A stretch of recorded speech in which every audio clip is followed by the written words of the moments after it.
At home, who is a at home, who is the person who gives a lot of instructions? It's a mother, and sometimes even the father too.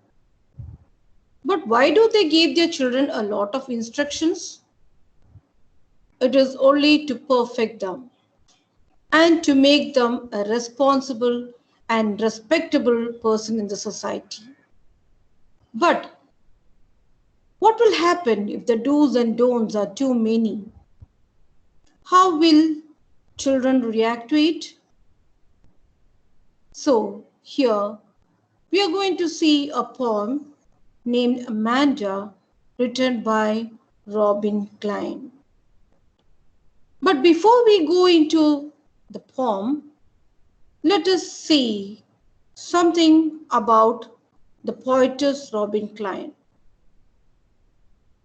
Robin Klein was born in Campsie, New South Wales in 1936. She is an Australian author of books for children. She writes children's and young adult fictions. Her first book is The Giraffe in Pepperell Street, published in 1978. Some of her works are Things, People Might Hear You, etc. Now, let us see the poem Amanda. In this poem, the poetess has expressed the view of a teenage girl, Amanda, who is constantly pointed out by her mother for making mistakes. Mistakes which Amanda considers so as not a part of the code of good conduct laid out by the society in which we live. Now, let us see the poem Amanda.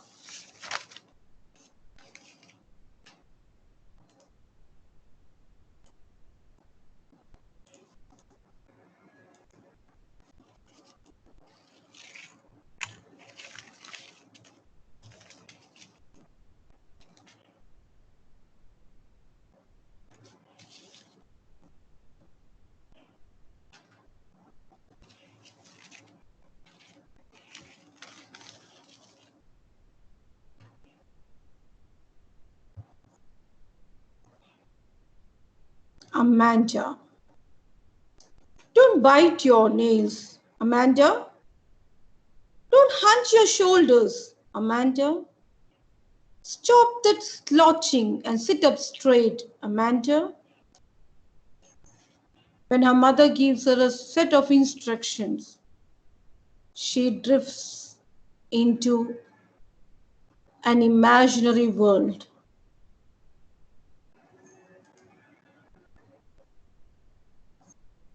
There's a languid emerald sea where the sole inhabitant is me, a mermaid drifting blissfully. When we look at this stanza is given within bracket. That shows this is what you call as a interlude. The imagination of Amanda is given within the bracket.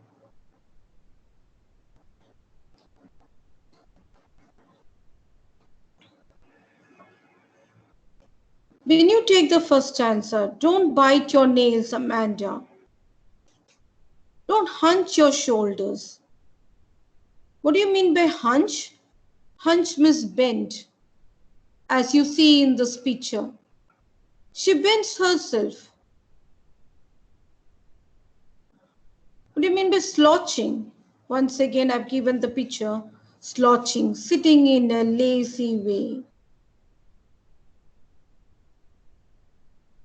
Here, in these two stanzas, the poet is describing Amanda, a little girl who is always pointed out by her mother for her mistakes, and how the little child imagines her life to be.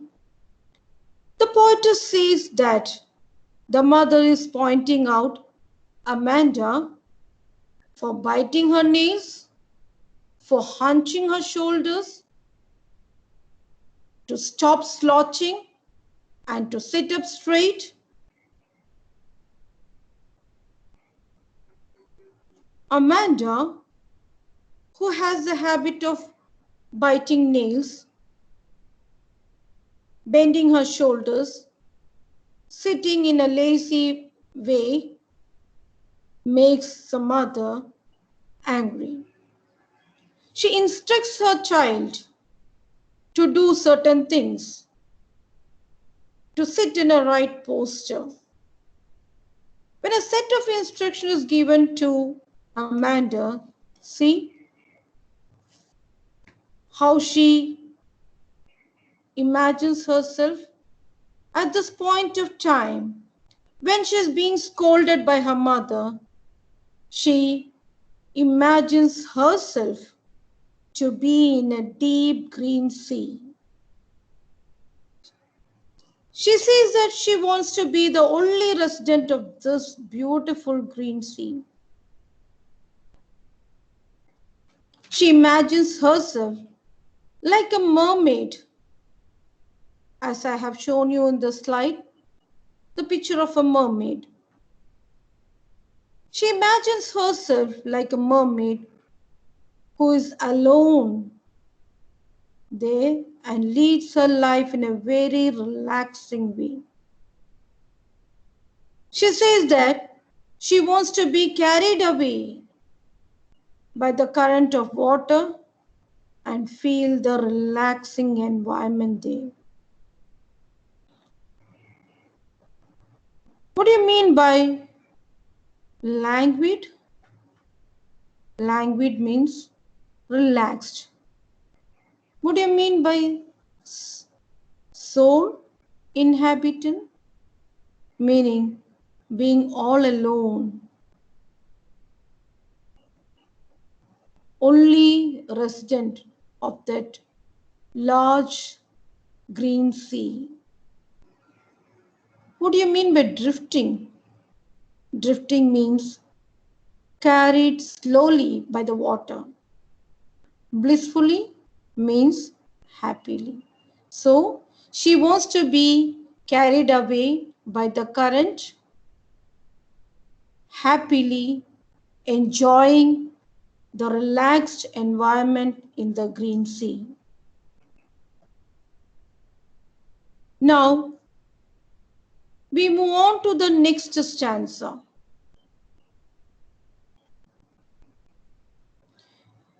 Did you finish your homework, Amanda?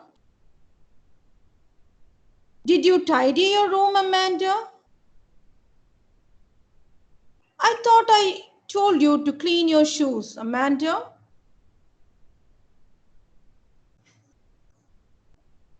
Again, Amanda goes into a dreamland. She imagines herself to be an orphan. I am an orphan roaming the street. I pattern softest with my hushed bare feet. The silence is golden, the freedom is sweet. Here, in these two stanzas, the poet says that Amanda's mother is questioning her whether she has done her homework or not, whether she has cleaned her room or not, whether she has cleaned her shoes. So here we can see that the mother is constantly asking her question one after the other regarding her homework, regarding cleaning up the room, regarding cleaning her shoes. But we can see that Amanda is not listening to the questions asked by her mother. Instead, she goes into an imaginary world. She imagines herself to be an orphan who is roaming in the street. She imagines if she would have been without parents, she would have walked freely in the streets. She would have drawn designs on the soft dust with her uncovered feet, with her bare feet. So we can see that she just thinks the opposite to her mother. Her mother wants her to keep everything neat and clean. But Amanda wants to play in the dust. She wants to make pattern in the dust. Moreover, she is so fed up with these instructions given by her mother that she says silence is golden and freedom is sweet. Silence is golden, which she means that silence is very crucial and precious. She says that freedom is sweet, which she means to say that she feels free when her mother is not with her. See, now let's look at the next stanza.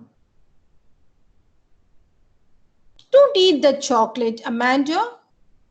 Remember your acne, Amanda? Will you please look at me when I'm speaking to you, Amanda? She drifts into an imaginary world and she thinks herself to be Rapunzel. She says, I'm Rapunzel. I have not a care. Life in a tower is tranquil and rare. I will certainly never let down my bright hair.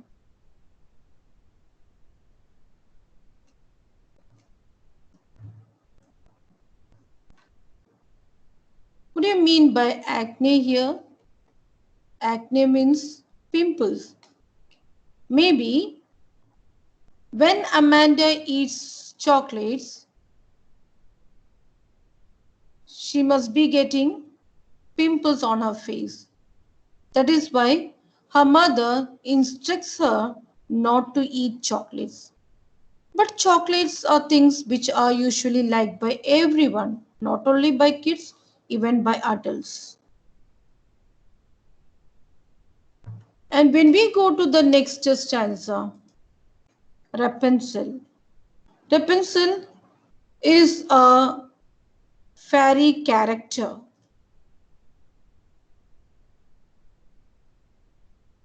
Tower in is life in a tower is tranquil. What do you mean by tranquil? Tranquil means calm, quiet. Rare means something uncommon. So she feels that life in a tower is calm and quiet and unusual. But she confirms to herself that she will never let down her bright hair.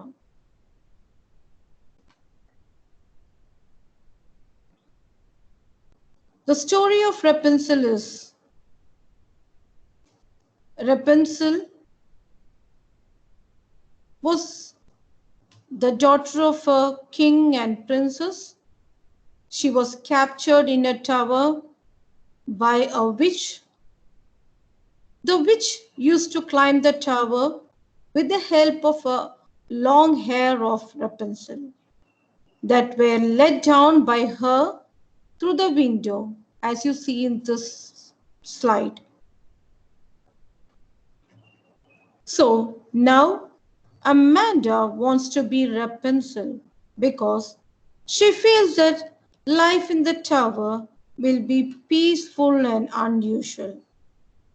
She thinks she will be totally free and she can live a peaceful life in the tower. And that is why she says she will never let down her hair to anyone so that nobody could come to the tower to be with her. She wants to enjoy life or she wants to enjoy her freedom all alone. She thinks so because she's totally fed up with the instructions given by her mother. And when we go to the last stanza of this poem, stop the sulking at once, Amanda. You're always so moody, Amanda. Anyone would think that I nagged at you, Amanda. Amanda's mother now wants her for behaving in a very odd manner. She asks her to stop being in a bad mood and she blames herself for her to be in a bad mood.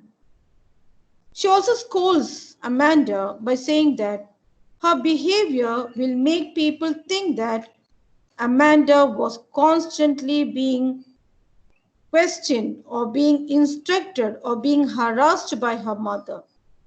So here we can say that though Amanda is always pointed out by her mother on every small things, but she doesn't react to it.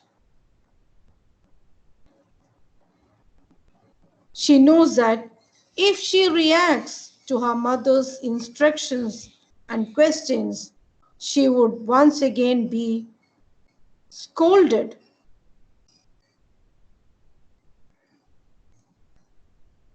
That she keeps silent. And mother says that if she behaved this way, in this way always, people would think that her mother was dominating her child so much.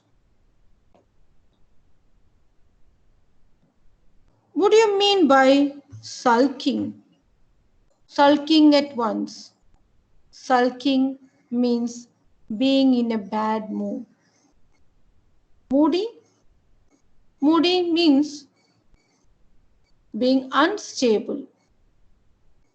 Nagged means being scolded, harassed.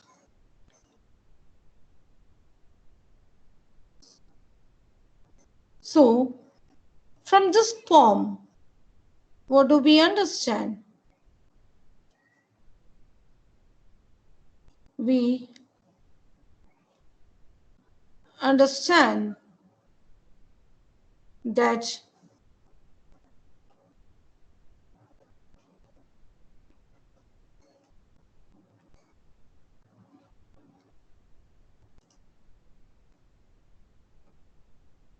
the poem deals with the upbringing of a small child, Amanda. It highlights the struggle faced by the child. Poetess Robin Klein makes an important point that a child should never be denied freedom, though it is parents who are responsible for proper upbringing of their child, but that should not make a child feel trapped, a child feel harassed. With this, and before we end the poem, let us see the poetic devices the poetess has used in her poem Amanda. One of the devices is metaphor. She has used metaphor in this poem.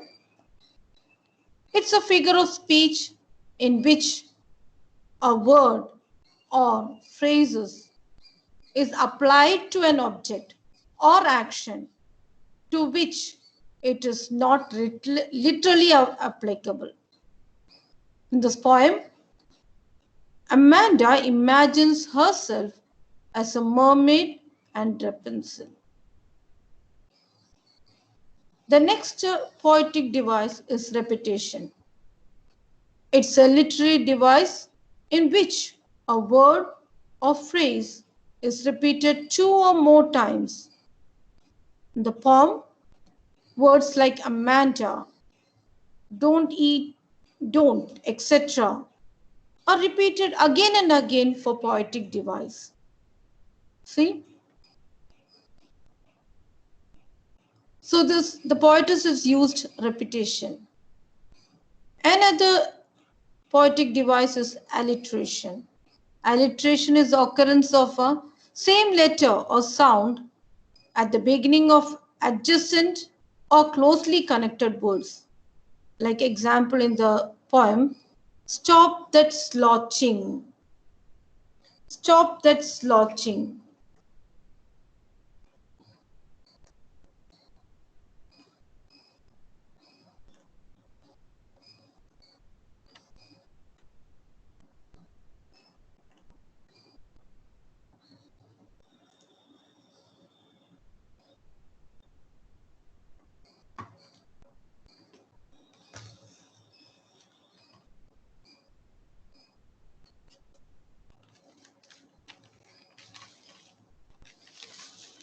Stop that slouching and sit up straight. Stop, S, begins with S. Slouching begins with S. Sit begins with S. Straight begins with S. This is one line. In the same line, the letter S is being repeated 4 times. When you take another line, did you tidy your room? The letter Y is repeated twice. So this is what you call alliteration, occurrence of same letter or sound at the beginning of adjacent or closely connected words. Another poetic device the poetess is used here is allusion.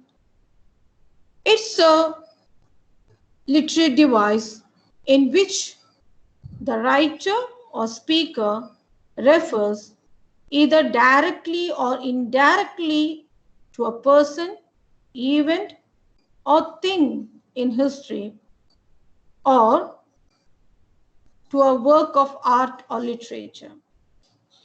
In this poem, Amanda imagines herself to be mythical characters like Mermaid and Rapunzel. I hope the poem is understood. So let me stop. Thank you.